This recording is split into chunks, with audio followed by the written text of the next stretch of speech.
Saudara, tanda kedatangan Yesus yang pertama adalah dikatakan semua terjadi seperti biasa. Orang itu sedang melakukan semua aktivitas, kita sedang tidak menyadari, bahkan banyak orang yang tidak berjaga-jaga dan tidak siap.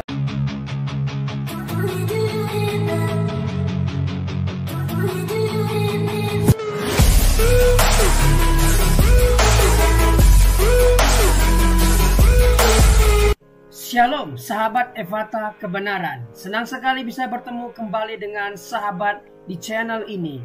Saya berterima kasih karena sahabat sudah mampir dan mengikuti channel ini sampai hari ini.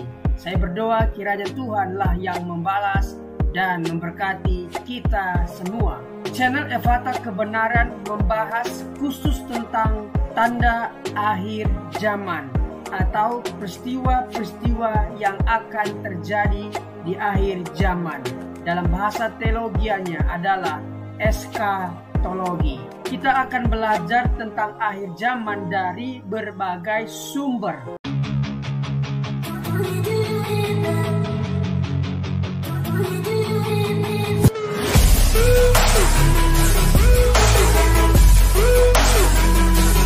Hanya di dalam nama Yesus. Mari yang percaya Tuhan bersama kita, katakan bersama, amin. Iya, shalom saudara, saya percaya kita semua tentunya ada dalam pemeliharaan Tuhan di hari-hari yang terakhir ini. Apapun keadaan kita, apapun yang harus kita lewati, kita percaya bahwa Tuhan tidak pernah meninggalkan kita. Saudara, apa yang sedang terjadi hari-hari depan mata kita masih terus ya di dalam khotbah-khotbah saya dari Wake Up Call 1 sampai yang ke-7 masih berbicara tentang seputar apa yang terjadi. Ada banyak SMS yang masuk kepada saya yang berkata, "Ibu, benarkah semua ini adalah awal dari pemerintahan antikris yang akan segera masuk dan akan terjadi akhir zaman kedatangan Tuhan?" Yang pertama saya selalu berkata, jangan takut, justru berita tentang kedatangan Tuhan adalah berita sukacita bagi kita. Kenapa? Karena kita adalah orang-orang yang menanti-nantikan Tuhan. Baik saudara, langsung saja kita sama-sama belajar dari firman Tuhan. Saya ambil dari Matius pasal yang ke-24 ya. Matius 24 ayat yang ke-37 di sana berkata begini, "Nasihat supaya berjaga-jaga. Sebab sebagaimana hanya pada zaman Nuh, demikian pula hanya kelak pada kedatangan Anak Manusia." Ya, kapan Tuhan itu akan datang dan apa tandanya? Matius 24 ayat 37 Yesus berkata ya, "Sebab sebagaimana hanya pada zaman Nuh, demikian pula hanya kelak ada kedatangan Anak Manusia."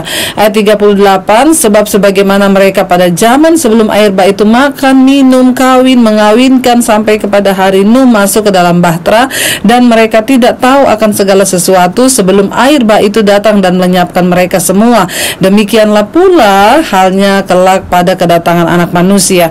Saudara, tanda kedatangan Yesus yang pertama adalah dikatakan semua terjadi seperti biasa. Orang itu sedang melakukan semua aktivitas, kita sedang tidak menyadari, bahkan banyak orang yang tidak berjaga-jaga dan tidak siap. Ya seperti kehidupan kita seperti biasanya. Orang bekerja, cari uang, ada yang kawin mengawinkan, pesta pora, hidup dalam kenajisan, hidup dalam dosa, perselingkuhan, hidup dalam seperti halnya kita hidup setiap hari. Ya, jadi sebenarnya tidak ada tanda yang terlalu wow atau luar biasa menjelang kedatangan Kristus, tapi Alkitab berkata ya seperti zaman Nuh saudara ya, bahwa semuanya sedang baik-baik saja ya. Lalu di sana dikatakan saudara ya, ketika semua orang lagi biasa-biasa saja melakukan semua aktivitas, kita juga melihat hari-hari ini saudara, tiba-tiba semua berhenti dari aktivitas. Virus corona datang menyerang dan tidak peduli kaya, miskin, tua, muda, semua dipaksa untuk berdiam diri ya, untuk berdiam diri. Dan bahkan orang-orang yang dulunya beribadah di gereja sekarang tidak boleh lagi ya. Ada yang berkata gini, "Ibu, saya dulu nggak pernah ke gereja, Bu ya. Di saat saya mau bertobat karena virus ini, saya nggak boleh lagi ke gereja." Saya bilang nggak apa-apa ya, lihat firman secara online ya, lihat khotbah-khotbah di YouTube, yang penting imanmu bertumbuh dan bangkit ya. Lalu ayat yang berikutnya berkata begini saudara ya, ayat yang ke-40, "Pada waktu itu, kalau ada dua orang di ladang, yang seorang akan dibawa dan yang lain akan ditinggalkan. Kalau ada dua orang perempuan sedang memutar batu kilangan, yang seorang akan dibawa dan yang lain akan ditinggalkan. Karena itu berjaga-jagalah, sebab kamu tidak tahu pada hari mana Tuhanmu datang. Saudara, ini berbicara tentang pengangkatan. Banyak orang hari-hari ini yang bertanya kepada saya, ya, Bu, apakah sebentar lagi kita akan mengalami rapture atau pengangkatan? Istilah rapture itu kita sering dengar, yaitu pengangkatan. Ayat ini berkata, lagi ada orang sama-sama di rumah, tiba-tiba suaminya hilang, istrinya tertinggal. Atau ada istri sama-sama suami di rumah, istrinya terangkat, suaminya tertinggal. Atau mungkin ada anak lagi bersama-sama orang tuanya, anaknya terangkat, ya, orang tuanya yang tertinggal. Saya pernah bermimpi, saudara, satu kali saya tuh bermimpi saya lagi ada di Kota Poso, di tempat kelahiran saya, dan di sana saya lagi bersama dengan kakak saya, saudara. Ya, sementara saya ngobrol dengan kakak saya di luar rumah, dan itu posisinya malam, saudara, ya. Jadi langit itu gelap gulita. Tiba-tiba ketika kami sedang ngobrol, sedang berbicara, tiba-tiba langit itu menjadi terang benderang, saudara. Lalu dalam mimpi itu saya berkata kepada kakak saya, ini kayaknya mau kiamat ya, kenapa langitnya tiba-tiba bercahaya terang sekali. Lalu kakak saya bilang, iya nih, kayaknya memang mau kiamat. Lalu tiba-tiba kakak saya berlari meninggalkan saya. Saya panggil kakak saya, kamu mau kemana? Saya bilang. Dia bilang, saya mau memberitahukan kepada orang-orang bahwa ini udah mau kiamat. Saya mencegah dia, saudara. Saya bilang, jangan pergi, tunggu di sini, jangan pergi. Tapi kakak saya cepat langsung pergi, saudara. Ya, sementara saya melihat dia pergi, tiba-tiba saya terangkat, ya. Saya mulai meninggalkan bumi, saudara, ya. Tapi apa yang terjadi ketika saya meninggalkan bumi itu, saudara? Ya, kakak saya melihat saya terangkat naik, saudara, ke langit. Lalu kakak saya itu berteriak, saudara. Dia bilang, Debbie, jangan tinggalkan aku, Deb, ajak aku sama-sama. Ya, dan saya meninggalkan bumi itu terangkat makin tinggi, makin tinggi.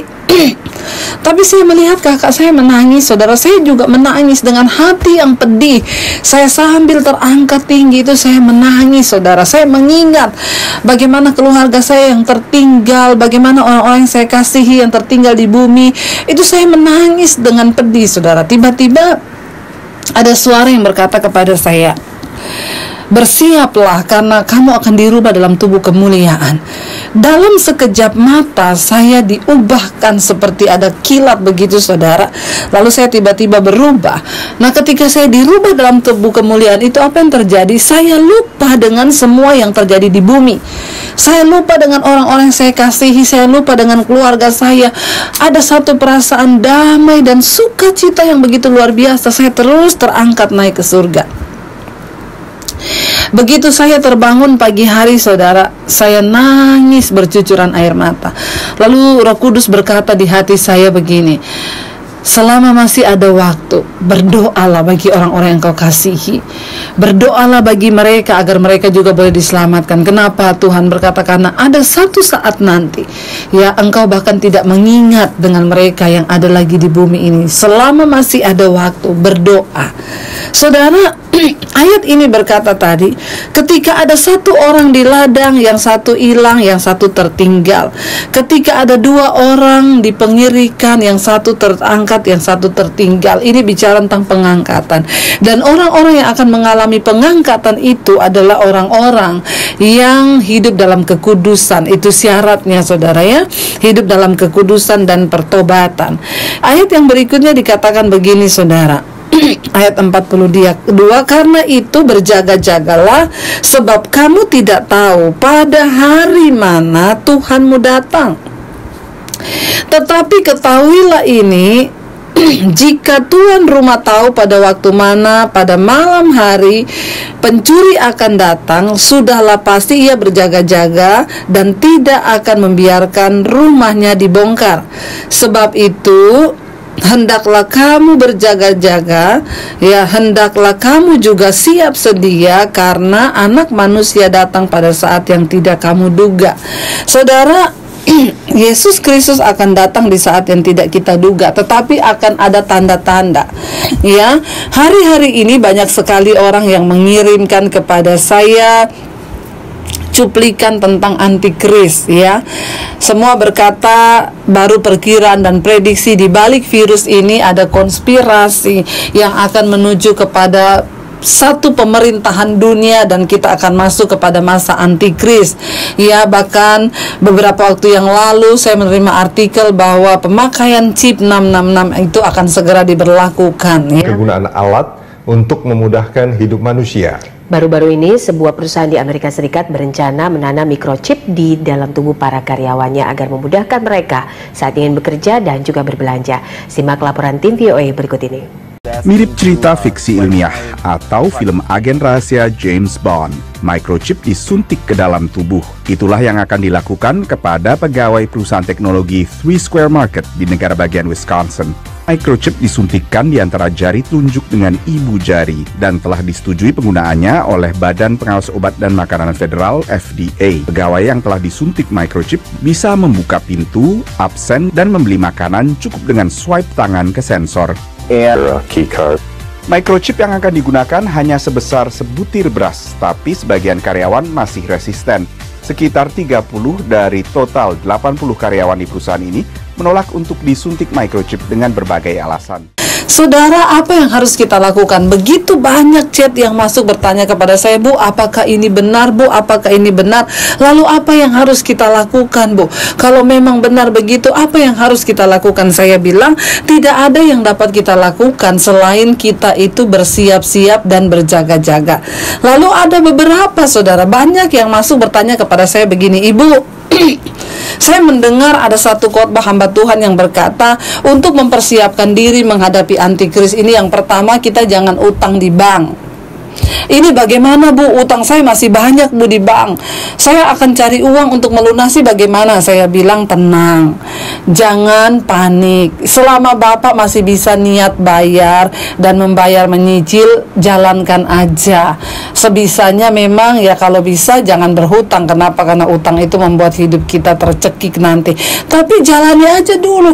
Nah, karena mendengar itu banyak yang sekarang sudah ketakutan. Ibu, saya mau lunasi utang saya, bagaimana, Bu? Katanya kalau antikris kita nggak boleh utang di bank. Saudara, tenang ya, tenang ya, jalani. Dan ya, saya takut, Bu, nanti kalau datang zaman antikris, Tuhan datang, saya nggak keangkat. Yang penting saudara niat bayar. Walaupun belum lunas, kalau Tuhan datang ya puji Tuhan dianggap lunas lah. Yang penting niat bayar itu, saudara. Jangan terlalu gegabah dan ketakutan mendengar hamba Tuhan berkata ini dan lain sebagainya. Ada juga yang bertanya gini, Bu, yang kedua kata hamba Tuhan itu saya harus beli tanah. Beli tanah ukuran besar untuk saya tanam buah, sayur, supaya kalau masa antikris datang, saya nanti nggak pakai chip itu. Ya, nanti saya akan hidup dari perkebunan saya, Bu. Saya nggak punya uang mau beli tanah. Saudara, coba kita punya pemahaman yang benar kepada firman Tuhan. Saya bilang, Ibu, Bapak, lakukan apa yang ada di firman Tuhan saja. Kalau tidak tertulis di firman Tuhan, tidak usah dilakukan. Ya, tapi nanti bagaimana, Bu? Kita nanti dipasang tanda mengerti kebenaran firman, saudara, ya. Makanya kita buka mata kita. Alkitab berkata akan ada masa pengangkatan. Orang-orang yang hidup dalam kekudusan tidak akan mengalami masa kesusahan besar itu. Sebelum itu terjadi, kita sudah diangkat. Ya, jadi saudara, jadi saya mau beli tanah di mana? Saudara, Alkitab udah tulis. Mau sehebat apapun saudara itu mau beli tanah berapa hektar, yang namanya penggenapan firman itu akan terjadi dan harus digenapi. Coba kita baca sama-sama di Wahyu pasal 13 ayat yang ke-17, saudara, ya. Wahyu pasal 13 ayat 17 berkata begini, dan tidak ada seorang pun yang dapat membeli, ya, atau menjual. Sebentar, saudara, saya pengen kita buka Wahyu pasal 13 ayat yang ke-16 mulai. Wahyu pasal 13, ya. Jangan langsung buru-buru, ketakutan, buru-buru mau melakukan ini, mau melakukan itu. Ya, baca Alkitab. Apa yang tertulis di dalam itu yang kita lakukan, ya. Wahyu pasal yang ke-13 ayat yang ke-16 mulai dikatakan begini, saudara. Ya. Wahyu 13 ayat yang ke-16 mulai, dan ia, ya, antikris, ya, akan memaksa ya, dan ia akan menyebabkan sehingga kepada semua orang, besar kecil, kaya miskin, merdeka hamba, diberi tanda pada tangan kanannya dan pada dahinya, ya. Ini yang Alkitab tulis, ya.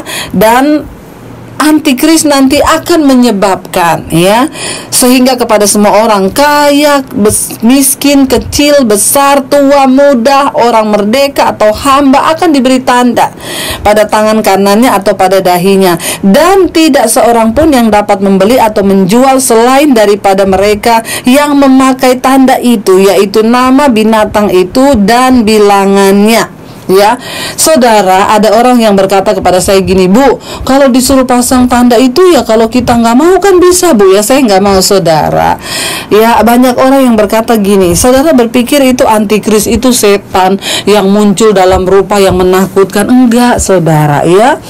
Antikris itu berasal dari kita, kata Yesus, artinya mereka juga manusia biasa, ya. Bahkan mungkin ada orang-orang yang mengaku dirinya Kristen, saudara.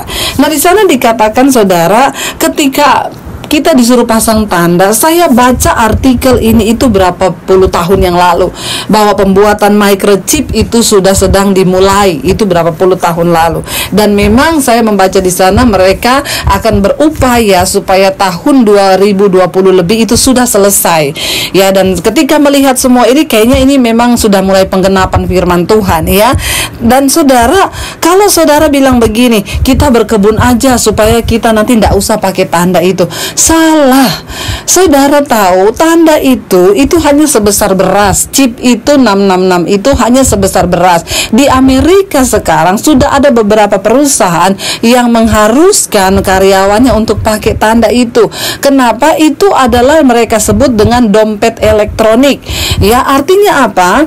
Di situ ada nomor rekening saudara, di situ ada nomor KTP saudara. Jadi saudara, kemungkinan kalau chip itu dipasang, itu saudara tidak dikejar-kejar dan harus pasang ini tanda 666 dari enggak. Nanti saudara terima surat panggilan dari pemerintah, Anda akan dipasang chip, yaitu KTP. Mungkin seperti itu. Kenapa, saudara? Karena memang ini sudah dikatakan dari segi kesehatan, WHO itu sangat mendukung chip ini. Kenapa? Kalau orang itu dipasang chip, saudara, akan terdeteksi virus, penyakit apapun itu akan terdeteksi. Jadi itu nanti kita akan dipaksa. Kenapa? Kalau saudara tidak pakai tanda itu, maaf, saudara tidak bisa beli. Sekarang aja saudara kita lihat, tadinya itu kita kalau masuk tol bayar pakai uang cash. Ya, sekarang masuk tol sudah tidak ada pakai uang cash, semua gesek pakai kartu, ting ting ting. Ya, dulu saya berpikir untuk chip itu bisa diterapkan mungkin lama. Kenapa? Karena di bangsa kita saja masih belum terlalu canggih untuk penggunaan uang tunai, masih terus banyak berlaku. Tapi saya mulai terkejut. Kenapa? Saudara lihat hari-hari ini di warung dekat rumah saya, warung kecil itu, saudara, orang mau beli rokok, itu tukang ojek mampir lewat, Bang, beli rokok ya berapa? 2 batang. Oh iya, bayar pakai apa? OVO. Bayar pakai apa? Dana. Bayar pakai apa? GoPay. Tinggal gini, ambil HP-nya, tinggal gini, ting ting ting. Itu terjadi hari-hari ini kan. Kenapa kita tidak membuka mata kita? Ya, nah nanti kalau chip itu akan diberlakukan, di situ ada nomor KTP saudara, di situ. Kenapa itu dikatakan benar-benar canggih? Karena itu orang bilang dompet elektronik akan dipasang. Nanti kita, saudara, kalau mau belanja di supermarket, ya kita nggak bawa apa-apa. Nanti langsung ke scan nomor rekening kita, saldonya ada berapa. Benar-benar, apalagi saya dengar dengan adanya virus ini kemarin sudah dicanangkan, ya, beberapa bank sudah berkata bahwa nanti akan ditiadakan penggunaan uang tunai, nanti tidak ada. Semuanya serba pakai, mungkin ke sana akan mengarah kepada chip. Saudara, salah satu yang sangat mengherankan hari-hari ini adalah, ya, saya juga cukup terkejut, saudara, di dalam sebuah buku iluminatif yang judulnya adalah The Eyes of Darkness, ya.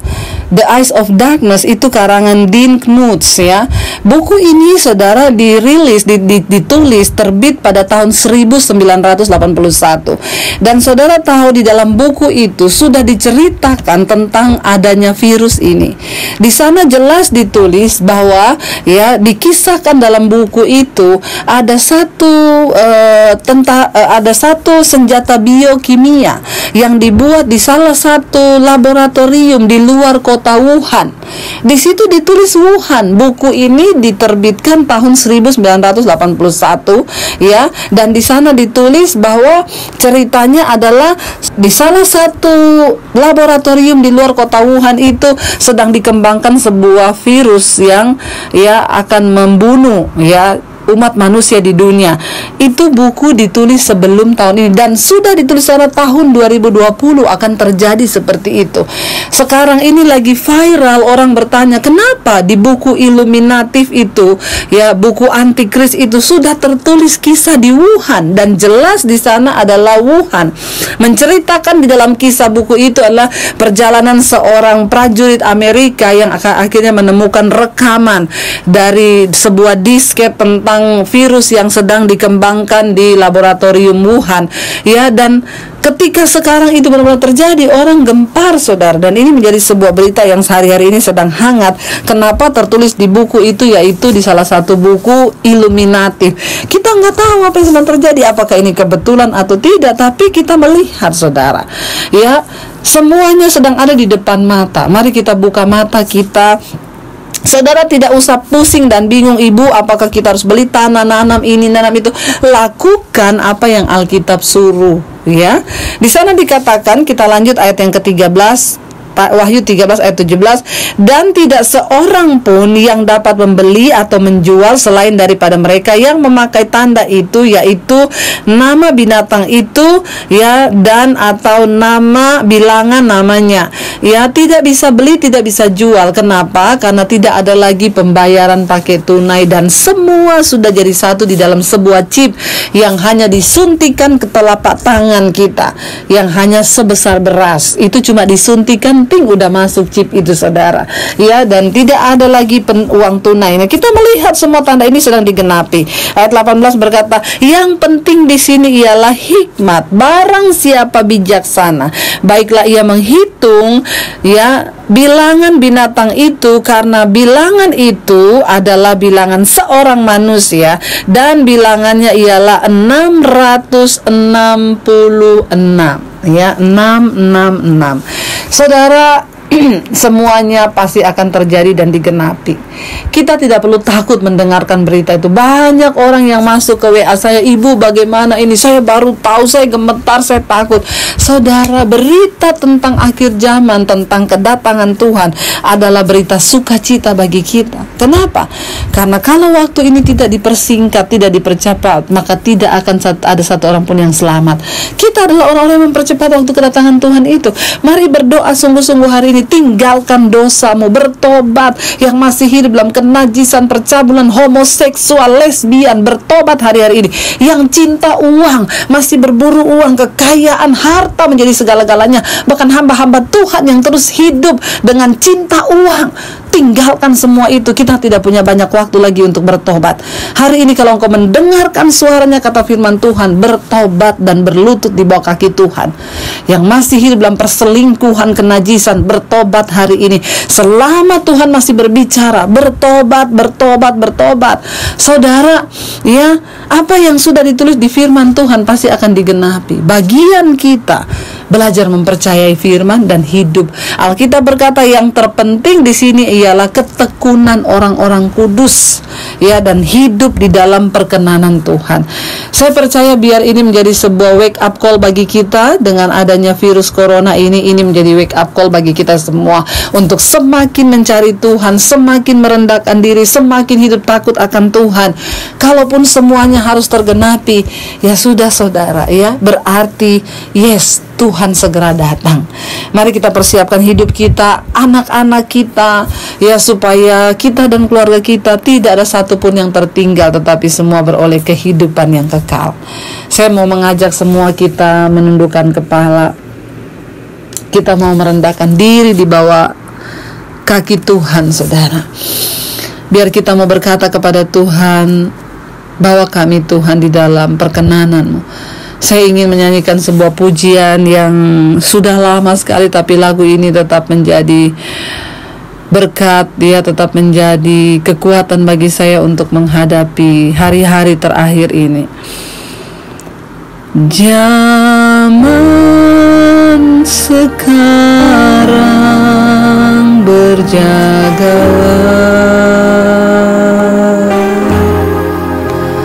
lihat dunia bergelora,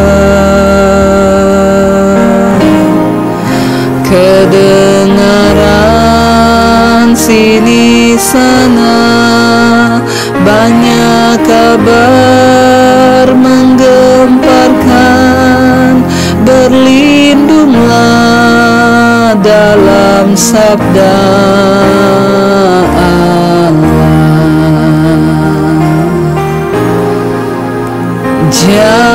Zaman sekarang berjagalah, lihat dunia bergelora, kedengaran sini sana banyak kabar menggemparkan, berlindunglah dalam sabda Allah. Terima kasih Bapa, kami percaya Tuhan, hanya di dalam Engkau, hanya di dalam firman-Mu, sabda-Mu kami bisa berlindung Tuhan. Jadikan firman-Mu sebagai pedoman dalam hati dan hidup kami Tuhan. Kami mau Bapa berlindung kepada firman-Mu, karena dunia ini akan segera lenyap dengan semua yang ada di dalamnya, tetapi orang yang benar akan tetap hidup oleh percayanya kepada firman Tuhan. Jadikan kami menjadi orang-orang yang percaya kepadamu. Bahkan malam ini Tuhan, kalau ada di antara kami yang masih hidup di dalam dosa, kenajisan, percabulan, kepahitan Tuhan, kekecewaan, roh cinta uang Tuhan, mencari dan tergila-gila dengan harta duniawi, ajar kami Bapa mengerti bahwa Tuhan adalah segala-galanya bagi kami. Semua itu akan berlalu, tapi Engkau Tuhan tidak akan pernah meninggalkan hidup kami. Biarlah waktu-waktu yang sisa dalam hidup kami mau pakai untuk hidup bagi kepentingan kerajaan Allah. Karena kami tahu hidup ini bukan soal mencapai semua yang kami inginkan, tapi kami harus mencapai apa yang Tuhan inginkan. Terima kasih Bapa, segala pujian, hormat, kemuliaan hanya bagi Engkau. Selamatkan kami, terluputkan kami dari segala siksaan besar, kesusahan besar yang akan terjadi. Kami percaya kami adalah orang-orang yang terlindung dalam naungan-Mu, karena kami mau berjalan di dalam kebenaran dan kekudusan-Mu. Terima kasih Bapa, berkati semua mereka yang mendengarkan, selamatkan setiap rumah tangga dan keluarga. Tidak ada satupun yang tertinggal dan mengalami masa antikris itu, tapi kami akan berlari bersama Tuhan. Kami akan terangkat bersama dengan Tuhan mengalami sorga yang mulia itu. Terima kasih Tuhan, kami tidak takut, tapi kami bersuka cita menyambut kedatangan-Mu kali yang kedua. Di dalam nama Yesus kami berdoa dan bersyukur. Haleluya. Amin. Terima kasih sahabat sudah mendengarkan khotbah tentang akhir zaman. Saya yakin dan percaya kita semakin bertambah hikmat dan bertambah referensi tentang akhir zaman. Channel ini dibuat secara sadar untuk mengumpulkan pembahasan tentang akhir zaman, nubuatan tentang akhir zaman, agar kita punya satu channel membahas khusus tentang kejadian-kejadian di akhir zaman. Para pembicaranya juga dari berbagai interdominasi, baik dari Protestan, karismatik, Katolik, dan berbagai pendeta di seluruh Indonesia, tentunya yang membahas tentang akhir zaman. Semoga channel ini memberkati kita semua. Firman Tuhan mengatakan Matius 13 ayat 39, musuh yang menabur benih lalang ialah iblis. Waktu menuai ialah akhir zaman, dan para penuai itu malaikat. Matius 22:23-24. Pada waktu itu, jika orang berkata kepadamu, lihat, Mesias ada di sini, atau Mesias ada di sana, jangan kamu percaya, sebab Mesias palsu dan nabi-nabi palsu akan muncul, dan mereka akan mengadakan tanda-tanda yang dahsyat dan mujizat-mujizat, sehingga sekiranya mungkin mereka menyesatkan orang-orang pilihan juga. 1 Tesalonika 4 ayat 15-16. Ini kami katakan kepadamu dengan firman Tuhan, kita yang hidup, yang masih tinggal sampai kedatangan Tuhan, sekali-kali tidak akan mendahului mereka yang telah meninggal. Sebab pada waktu tanda diberi, yaitu pada waktu penghulu malaikat berseru dan sangkakala Allah berbunyi, maka Tuhan sendiri akan turun dari sorga, dan mereka yang mati dalam Kristus akan lebih dahulu bangkit. Matius 24 ayat 24. Karena itu berjaga-jagalah, sebab kamu tidak tahu pada hari mana Tuhanmu datang. Matius 26 ayat 64. Jawab Yesus, engkau telah mengatakannya, akan tetapi aku berkata kepadamu, mulai sekarang kamu akan melihat Anak Manusia duduk di sebelah kanan yang Maha Kuasa dan datang di atas awan-awan di langit. Tuhan akan menjemput kita di langit, dan kita akan datang menyongsong Dia di langit, sampai nanti kita akan memerintah di kerajaan 1000 tahun. Tuhan Yesus memberkati. Mari kita berdoa. Tuhan, terima kasih buat pemaparan firman Tuhan tentang akhir zaman yang disampaikan oleh hamba-Mu yang luar biasa ini. Berkatilah hamba-Mu ini, pelayanan, keluarga, setiap pekerjaan yang dia kerjakan dibuat Tuhan berhasil dan beruntung. Kami yang mendengarkan firman ini berterima kasih Tuhan, karena kami semakin bijaksana menambah referensi baru tentang akhir zaman. Apa yang harus kami lakukan menjelang akhir zaman, tentunya harus mendekatkan diri, melekat dengan Tuhan, sehingga ketika waktu itu tiba, kami diangkat dan bersama-sama dengan Tuhan di langit dan akan memerintah di kerajaan 1000 tahun nantinya. Terima kasih Tuhan, demi nama Yesus. Amin.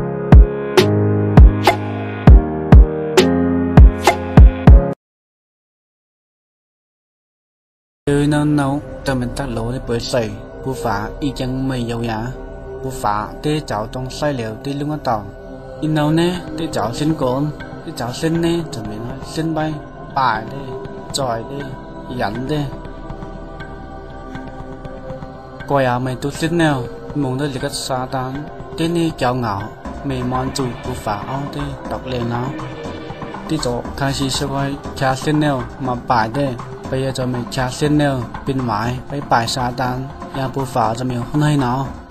Như vậy mình đi lúc tàu tháng nay bây giờ đi tập xa tán và trả xin vào cái một bố phá bay cho bên bàn ăn bài tối lầu càng thì phê mà thằng phê mặt bây ăn xây ra cái lầu miền bàn bồ lây mà ní cho chơi miền bố phá cháu bố phá ní đi dùng cho vần mà cháu ăn xây ra cái lầuวันใดจัดเดี๋ยวจะยงนายเดี๋ยวเจ้าเพี้ยนำมากูต้องใส่ตูต้องใส่แต่ไปจะใจเหม็นเดี๋ยวเจ้าเหลว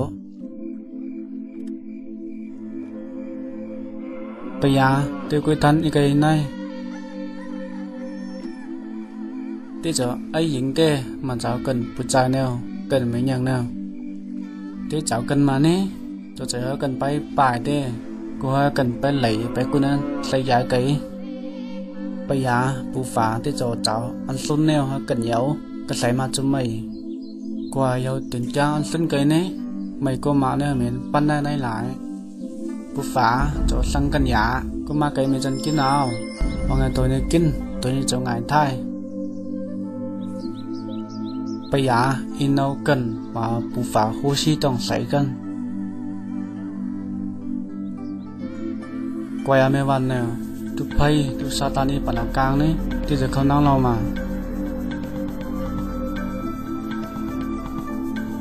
Bây giờ cần nhà, bù phá, thì la về tụi này, cái nhà, sau mà tụi tôi chân, soi tim hết rồi nè thế nào bây giờ cần cho tầm bay cá cái nào mà lòng bay cái lòng bay à cho mày phạm đó như vậy bữa phá càng bây giờ soi cần lòng mày thái đi vào nè bây giờ cần lòng mày phạm cho bữa phá khát tuần đấy mày bố phạm mình đã phạm nó mình soi cần lòng mày phạm soi miếu con căn này nào soi cho khát tuần bay đồng nhà bạn nón phe với căn sung thu phe có bên này nào bây giờ quay cần lòng mình bố phá chảo mà dừng bố phá yêu nắng lâu đấy cần chú nằm thằng biệt thay à để cần phá bay soi cần lâu nhà nhỏ lấy ra để bơi sấy, hai lấy cần chụp bay hai nãy để sấy chừng, cái bài miêu à, cái chọi trong sấy à, là ai tọc liền cho có phần bơi hạt, trong biểu hôm nay cần bù phá bay, coi à mà giải cần lão hạt bơi hạt, cho mình nay cần năng phá được bài nào, bù phá và cần lâu tòng lỏng và năm bơi cần miêu không cần này nào, coi à bù phá níที่ยันใจหันนิ้นกันยังไงกันเราเหมือนไอ้ยิงได้มาเจ้าเปียได้จะให้อีหลอกตกเตเยซูร้อนเสียไกลมาเจ้าฟามกันเราปยาอีเตกันเราเจ้าไม่ไงงงยินไว้เยซูเรามาหัดฆ่าลอยกันเราเยซูไว้เลี้ยวนะเจ้าฟามกันเราเจ้าไงท้ายเอาสีสีจานี้เอาหลุดได้มาสาวฟามกันเราไป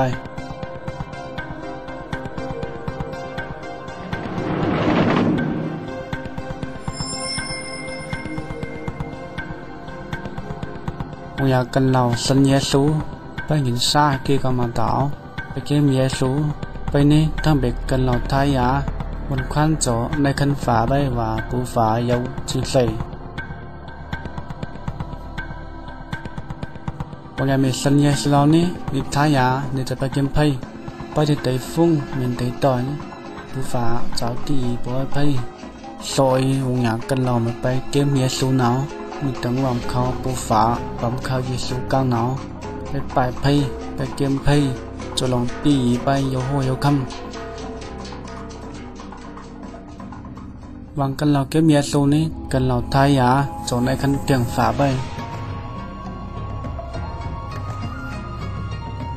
อีไว้เยซูจะใจตองกองเนาะไปกันเทียบค่าเราต่อแนวขึ้นไปในทั้งปูฝาตั้งหน้า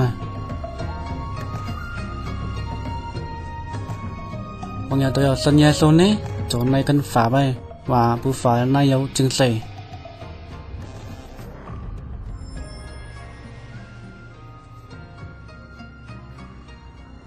Terima kasih sudah melihat video pendek tentang rencana Allah untuk kehidupan manusia. Sejak dari awal Tuhan menciptakan Adam dan Hawa. Dia juga sudah merencanakan akan keselamatan manusia melalui pengorbanan anaknya yang tunggal.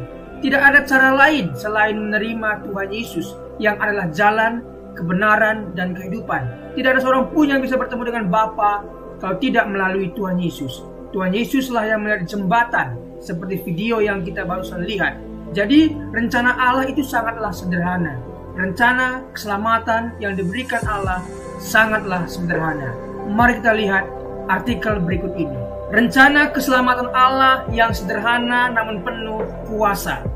Hai kawan, saya akan mengajukan pertanyaan yang paling penting di dalam kehidupan ini.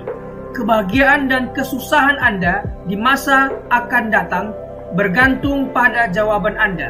Pertanyaannya adalah, apakah Anda sudah diselamatkan? Ini bukan pertanyaan tentang perbuatan baik Anda, bukan juga apakah Anda anggota gereja, tetapi apakah Anda sudah diselamatkan? Apakah Anda yakin akan masuk surga setelah meninggal dunia? Alkitab berkata bahwa untuk dapat masuk surga, seseorang harus dilahirkan kembali. Dalam Yohanes 3 ayat 7. Yesus berkata kepada Nikodemus, kamu harus dilahirkan kembali. Karena yang dilahirkan dari daging adalah daging, yang dilahirkan dari roh adalah roh. Dalam Alkitab, Allah memberikan rencana bagaimana caranya untuk dapat dilahirkan kembali, yang berarti diselamatkan. Rencananya sangat sederhana. Anda dapat diselamatkan hari ini juga. Bagaimana caranya? Langkah pertama, Anda harus sadar bahwa Anda adalah orang berdosa. Karena semua orang telah berbuat dosa dan telah kehilangan kemuliaan Allah. Roma 3 ayat 23. Karena semua orang lahir dengan hati yang berdosa, hati yang dari daging. Anda adalah orang berdosa dan terpisah dari Allah karena dosa. Sebab upah dosa ialah maut. Roma 6 ayat 23. Ini artinya pemisahan kekal dari Allah di dalam neraka. Manusia ditetapkan untuk mati hanya satu kali saja, dan sesudah itu dihakimi. Ibrani 9 ayat 27. Tetapi Allah sangat mengasihi Anda. Dia telah memberikan anaknya yang tunggal, Yesus, untuk menanggung dosa Anda dan mati untuk Anda. Dia, Yesus, yang tidak mengenal dosa, telah dibuatnya menjadi dosa karena kita, supaya di dalam Dia kita dibenarkan oleh Allah. 2 Korintus 5 ayat 21. Yesus harus meneteskan darahnya dan mati karena nyawa makhluk ada di dalam darahnya. Imamat 17 ayat 11. Tanpa penumpahan darah tidak ada pengampunan. Ibrani 9 ayat 22. Akan tetapi Allah menunjukkan kasih-Nya kepada kita oleh karena Kristus telah mati untuk kita ketika kita masih berdosa.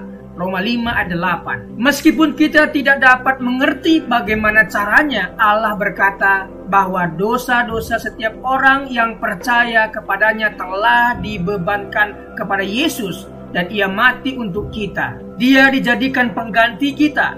Ini adalah kebenaran. Allah tidak dapat berbohong, kawanku.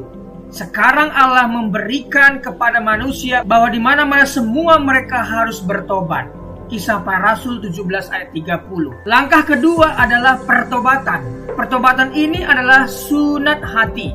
Kalau di perjanjian lama Tuhan minta Abraham, Kejadian 17, dan semua keturunannya disunat sebagai tanda perjanjian yang kekal. Makna rohaninya adalah dalam perjanjian baru Tuhan Yesus memperkenalkan tujuan dari sunat jasmani adalah sunat hati, yaitu secara rohani. Sunat jasmani dilakukan sebagai upaya memurnikan diri dan dari aspek medis dapat menghindari sejumlah sakit penyakit. Sunat hati secara rohani memurnikan hidup kita dari dosa dan maut. Yeremia 4 ayat 4 berkata tentang sunat hati supaya terhindar dari murka Allah.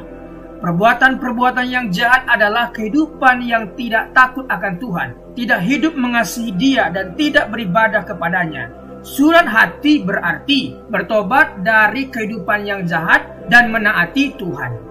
Mengatakan betapa baik, kuat dan dahsyat, adil dan kasih Tuhan hingga layak disembah oleh semua orang. Pertobatan harus disertai perbuatan. Cara berpikir di mana seseorang mengaku dan setuju bahwa ia orang berdosa di hadapan Allah dan mengaku serta menerima pengorbanan Yesus di kayu salib untuk setiap orang percaya. Dalam Kisah Rasul 16 ayat 30-31, penjaga-penjaga Filipi bertanya kepada Paulus dan Silas, "Tuan-tuan, apakah yang harus aku perbuat supaya aku selamat?" Jawab mereka, "Percayalah kepada Tuhan Yesus Kristus dan engkau akan selamat." Percayalah kepadanya sebagai seorang yang telah menanggung dosa-dosa Anda dan mati mengganti Anda, dikuburkan dan dibangkitkan kembali oleh Allah. Kebangkitannya memastikan bahwa orang percaya dapat yakin akan kehidupan kekal. Sesaat Yesus diterima sebagai juru selamat, kebangkitannya memastikan bahwa orang percaya dapat yakin akan kehidupan kekal sesaat Yesus diterima sebagai juru selamat. Tetapi semua orang yang menerimanya diberinya kuasa supaya menjadi anak-anak Allah, yaitu mereka yang percaya dalam namanya. Yohanes 1 ayat 12. Sebab barang siapa yang berseru kepada nama Tuhan akan diselamatkan. Roma 10 ayat 13. Barang siapa dalam kutipan di atas termasuk Anda diselamatkan bukan berarti mungkin atau dapat, tetapi pasti diselamatkan. Tentu Anda sadar bahwa Anda seseorang berdosa. Saat ini juga, dimanapun Anda berada, bertobatlah, serahkanlah hatimu kepada Allah dalam doa pengakuan dosa dan pertobatan yang sungguh-sungguh. Dalam Lukas 18 ayat 13, seorang yang berdosa berdoa, "Ya Allah, kasihanilah aku orang berdosa ini." Berdoalah, ya Allah, aku tahu bahwa aku adalah orang berdosa. Aku percaya bahwa Yesus telah menggantikan aku waktu dia mati di kayu salib. Aku percaya bahwa penumpahan darahnya, kematiannya, penguburannya, dan kebangkitannya adalah untuk aku. Sekarang aku menerimanya sebagai juru selamatku. Terima kasih atas pengampunan dosa-dosaku, pemberian keselamatan dan kehidupan yang kekal karena rahmat dan anugerah-Mu. Amin. Terimalah firman Allah dan dapatkanlah keselamatan daripadanya dengan iman. Percaya, maka Anda akan diselamatkan. Secara lahiriah mungkin kita kelihatan pergi ke gereja, membaca Alkitab. Namun jika hati kita masih tinggal dalam kegelapan, dilimputi ketakutan, kebimbangan, kepentingan diri sendiri, dan memaksakan kehendak sendiri, kita harus mempersembahkan hati kepada Tuhan sebagai persembahan yang terbaik. Bukan gereja, perkumpulan ataupun perbuatan-perbuatan amal ibadah yang menyelamatkan Anda. Ingatlah, hanya hati yang diserahkan kepada Allah yang dapat disucikan dan diselamatkan. Rencana keselamatan Allah yang sederhana adalah Anda orang berdosa. Apabila Anda tidak percaya dalam Yesus yang telah mati menggantikan Anda, pasti Anda akan tinggal untuk selama-lamanya di dalam dosa dan maut. Jika Anda percaya kepadanya sebagai juru selamat yang telah disalibkan, dikuburkan, serta dibangkitkan, Anda menerima pengampunan atas segala dosa dan karunia keselamatan kekal karena iman. Anda mungkin berkata, tidak mungkin semudah itu. Ini sesuai Alkitab. Ini adalah rencana Allah. Hai kawan, percayalah pada Yesus dan terimalah Dia sebagai juru selamatmu hari ini juga. Kalau rencananya masih belum jelas bagi Anda, bacalah tulisan ini berulang-ulang tanpa berhenti sampai Anda mengerti jiwa Anda lebih berharga daripada seisi dunia ini. Apa gunanya seseorang memperoleh seluruh dunia tetapi ia kehilangan nyawanya? Markus 8 ayat 36. Marilah serahkan hatimu kepada Tuhan sebagai persembahan yang hidup, kudus, dan sukarela. Anda harus benar-benar pasti akan keselamatan pribadi ini. Apabila Anda kehilangan jiwa, Anda akan kehilangan surga dan kehilangan segala-galanya. Percayalah dan biarkanlah Allah selamatkan Anda saat ini juga. Kuasa dan kasih Allah akan selamatkan Anda. Tetapkan hati Anda dan perubahan cara pandang memungkinkan Anda untuk hidup sebagai orang Kristen yang selalu menang atas pencobaan. Pencobaan-pencobaan yang kamu alami ialah pencobaan-pencobaan biasa yang tidak melebihi kekuatan manusia, sebab Allah setia dan karena itu Ia tidak akan membiarkan kamu dicobai melampaui kekuatanmu. Pada waktu kamu dicobai, Ia akan memberikan kepadamu jalan keluar sehingga kamu dapat menanggungnya. 1 Korintus 10 ayat 13. Jangan bergantung pada perasaan Anda. Perasaan itu selalu berubah. Berdirilah pada janji-janji Allah. Janji-janji Allah tidak pernah berubah. Setelah Anda selamat, ada 3 hal yang perlu dilakukan setiap hari untuk pertumbuhan iman. Berdoa, berbicara kepada Allah, baca Alkitab, biarkanlah Allah berbicara kepada Anda, dan Anda berbicara bagi Allah. Dan perlu dibaptis air sesuai ketaatan Anda pada Tuhan Yesus Kristus sebagai kesaksian dan demonstrasi imanmu. Dan kemudian bergabung secepatnya dengan gereja yang mengajarkan Alkitab sebagai firman Allah. Jadi janganlah malu bersaksi tentang Tuhan kita. 2 Timotius 1 ayat 8. Setiap orang yang mengakui aku di depan manusia, aku juga akan mengakuinya di depan Bapakku yang di sorga. Matius 10 ayat 32. Amin. Itulah tadi rencana keselamatan Allah yang sangat sederhana. Yang pertama, kita harus sadar bahwa kita orang berdosa. Yang kedua, kita harus bertobat, meninggalkan yang lama dan beralih kepada Tuhan, dan berdoa untuk menerima Yesus sebagai Tuhan dan Juru Selamat kita. Dan setelah melakukan ini, ada 3 hal lagi yang kita harus lakukan, yaitu berdoa, berbicara kepada Tuhan, apa yang menjadi pergumulan kita. Yang kedua, baca firman, mendengarkan Tuhan berbicara lewat firman kepada kita, kemudian kita berbicara kepada Tuhan. Yang ketiga adalah bersaksi. Jangan malu bersaksi. Setelah engkau diselamatkan oleh Tuhan, bersaksilah. Saksikan imanmu kepada semua orang. Siapa yang malu mengakui Tuhan Yesus di depan umum, maka Yesus pun akan malu mengakuimu di depan Bapa. Jadi saksikan kuasa keselamatan yang Tuhan berikan kepadamu. Terima kasih, Tuhan Yesus memberkati.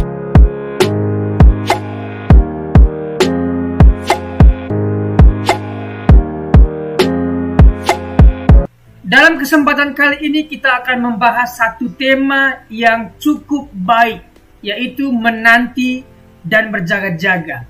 Bagaimana sikap orang percaya ketika menanti dan berjaga-jaga akan kedatangan Tuhan yang kedua kali. Mari kita baca Lukas 21 ayat 25 sampai 36. Saya percaya kita sudah membacanya. Oleh karena itu, mari kita lanjutkan. Apa yang seseorang biasa lakukan ketika menunggu? Tentunya kita akan mencari kesibukan supaya waktu menunggu tidak terasa lama. Kesibukan di sini pun bukan hal-hal yang tidak menguntungkan Tuhan, tetapi kesibukan yang menguntungkan Tuhan dan menguntungkan diri kita di masa depan, yaitu berbuat sesuatu yang baik untuk Tuhan. Apa yang kita lakukan ketika menunggu jemputan? Apa yang akan kita lakukan ketika tunggu ibadah mulai? Tentunya kita harus melakukan sesuatu, bukan bersumur-sumur. Orang Kristen adalah orang yang menanti. Menanti apa? Menanti kedatangan Kristus kedua kalinya. Orang yang setia sampai akhir dan tidak murtad dan menunggu kedatangan Tuhan yang kedua kalinya, Tuhan sudah sediakan yang namanya mahkota bagi mereka yang menantikan kedatangan Tuhan kedua kalinya. Kedatangan Kristus akan segera terjadi. Artinya pasti akan terjadi. Jadi, mari kita lihat Matius 24 ayat 19 dan Wahyu 1 ayat 1. Matius 24. Segera sesudah siksaan pada masa itu, matahari akan menjadi gelap dan bulan tidak bercahaya, dan bintang-bintang akan berjatuhan dari langit, dan kuasa-kuasa langit akan goncang. Apa kata segera di situ? Kita akan dalami. Wahyu 1 ayat 1. Inilah wahyu Yesus Kristus yang dikaruniakan Allah kepadanya, supaya ditunjukkannya kepada hamba-hambanya apa yang harus segera terjadi. Makna segera bukan menunjuk 5 menit lagi. Segera seperti guru, dosen mengatakan kepada siswa atau mahasiswanya, segera kumpulkan. Bukan itu. Tetapi segera di sana, kedatangan Kristus yang segera berarti, pertama, pasti terjadi. Itu pasti terjadi, Alkitab sudah mencatat dan pasti terjadi. Kedua, tidak ada seorang pun yang tahu waktunya. Tidak ada, oleh karena itu kita harus menanti dan berjaga-jaga. Ketiga, tidak ada seorang pun yang dapat melarikan diri ataupun luput. Siapapun kita akan tetap dihukum atau diberikan ganjaran yang baik. Pertama, tanda-tanda kedatangan anak manusia. Mari kita dalami apa tanda-tanda dan kenapa Tuhan memberikan tanda. Meski tidak ada yang tahu kapan waktunya, tetapi akan ada tanda-tanda sebelum itu terjadi. Lukas 21 ayat 25 sampai 26. Dan akan ada tanda-tanda pada matahari dan bulan dan bintang-bintang, dan di bumi bangsa-bangsa akan takut dan bingung menghadapi deru dan gelora laut. Orang akan mati ketakutan karena kecemasan berhubung dengan segala apa yang menimpa di bumi. Sebab kuasa-kuasa langit akan goncang. Penguasa-penguasa yang ada di langit akan goncang. Tanda kedatangan Kristus sudah dinubuatkan oleh para nabi.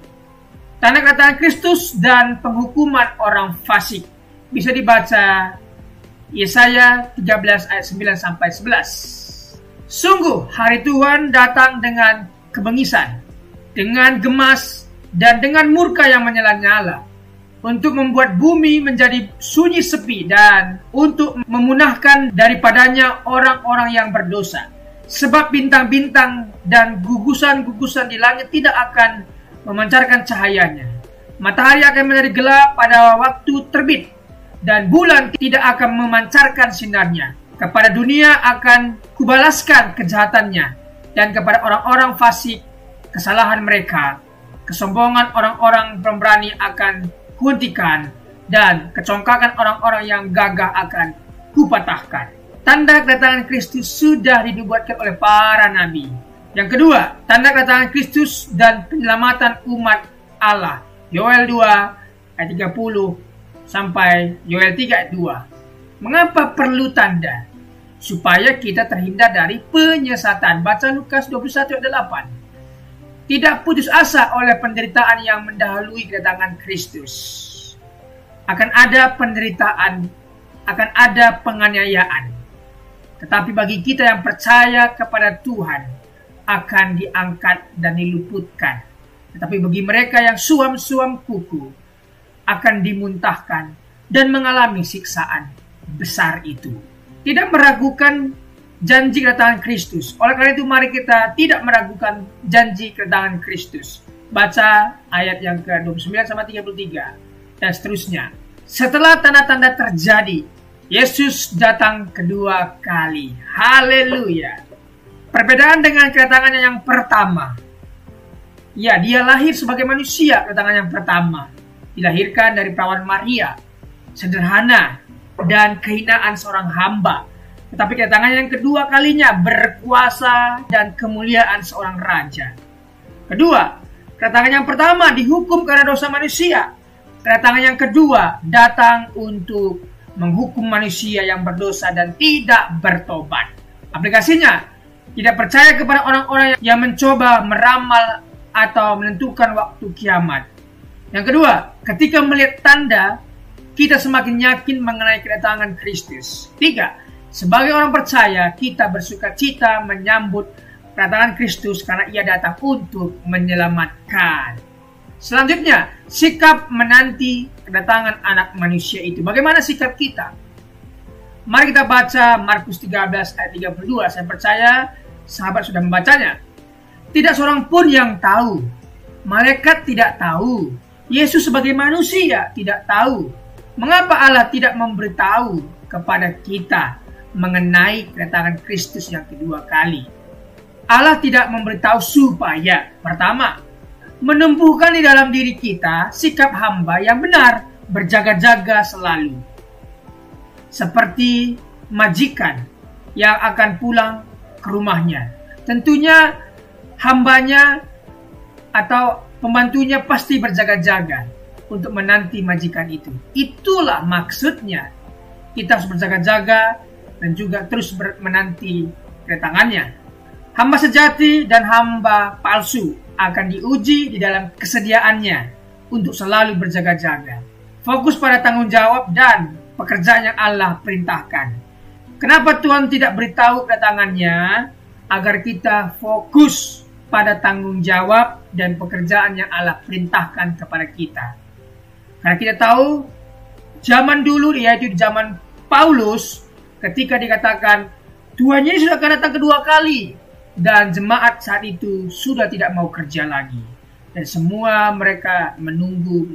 Bukan itu yang dimaksud. Aplikasi apa yang kita bisa ambil dari bagaimana berjaga-jaga? Ayat 34 sampai 36. Jangan syarat dengan pesta pora, kemabukan dan kepentingan duniawi. Mari kita jauhi hal-hal yang semacam ini, karena ini merugikan kita di masa yang akan datang. Berdoalah senantiasa. Agustinus berdoa, baca Alkitab, menjauhi dosa. Ini yang harus kita lakukan, berdoa, membaca Alkitab, menjauhi dosa. Dan selamat menantikan kedatangan Kristus, bersiaplah Yesus datang segera. Terima kasih, Tuhan memberkati.